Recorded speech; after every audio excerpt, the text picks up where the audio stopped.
जय भोलेनाथ। आज है शुक्ल प्रदोष। आज हम सुनेंगे शुक्ल प्रदोष व्रत की कथा।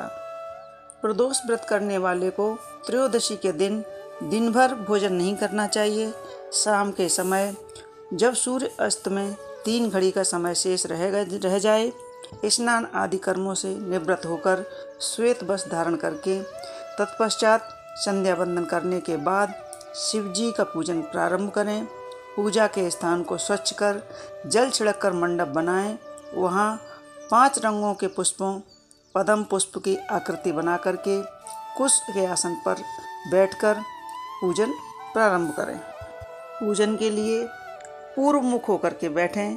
उसके बाद भगवान महेश्वर, माता पार्वती और गणेश जी का ध्यान करना चाहिए। ध्यान में करोड़ों चंद्रमा के समान कांतिवान त्रिनेत्रधारी, मस्तक पर चंद्रमा का आभूषण धारण करने वाले, पिंगल वर्ण के जटाजूटधारी नीलकंठ तथा अनेक रुद्राक्ष मालाओं से सुशोभित बर्धहस्त त्रिशूलधारी, नागों के कुंडल पहनने वाले, व्याघ्र चर्म धारण किए हुए रत्न जड़ित सिंहासन पर विराजमान शिव जी का ध्यान करना चाहिए।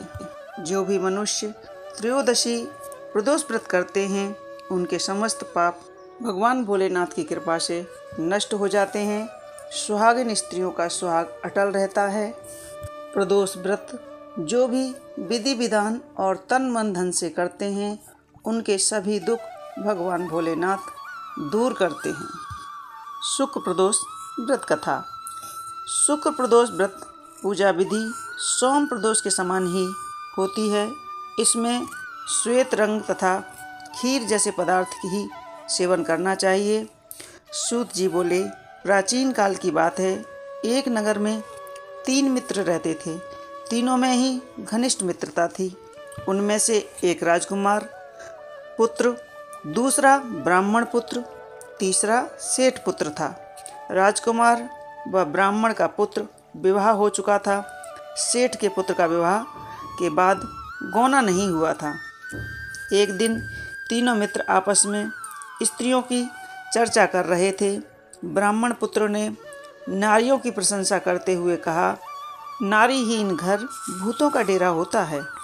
सेठ पुत्र ने यह वचन सुनकर अपनी पत्नी लाने का तुरंत निश्चय कर लिया। सेठ पुत्र अपने घर गया और अपने माता पिता से अपना निश्चय बताया। उन्होंने बेटे से कहा कि शुक्र देवता डूब गए हैं। इन दिनों बहू बेटियों को उनके घर से विदा कराकर नहीं लाना चाहिए, शुभ नहीं होता है। अतः शुक्रोदय के बाद तुम अपनी पत्नी को विदा करा लाना। सेठ पुत्र अपनी जिद पे अड़ गया।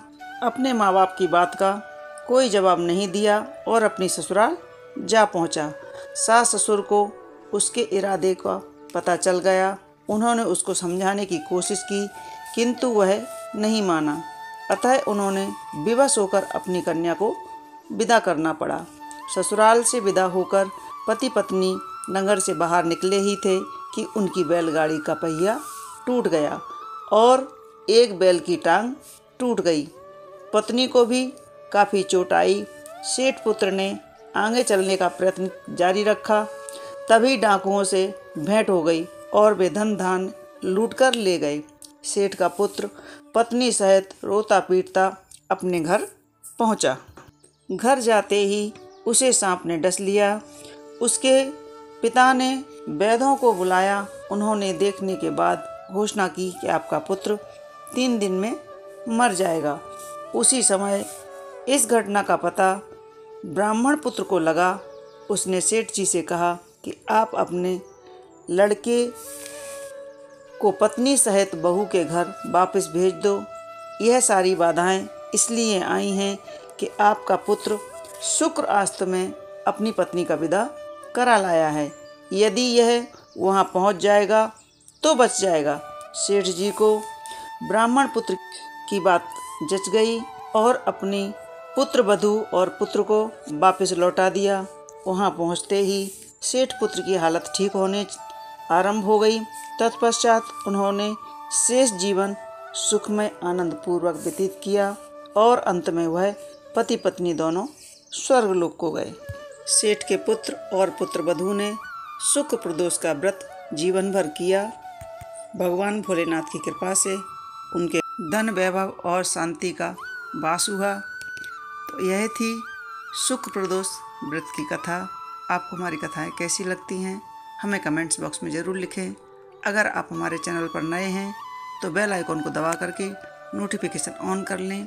हम आपको इसी तरह प्रदोषों की व्रत की कथाएं सुनाते रहें और इसी तरह आप हमें अपना प्यार और आशीर्वाद देते रहें। जय भोलेनाथ।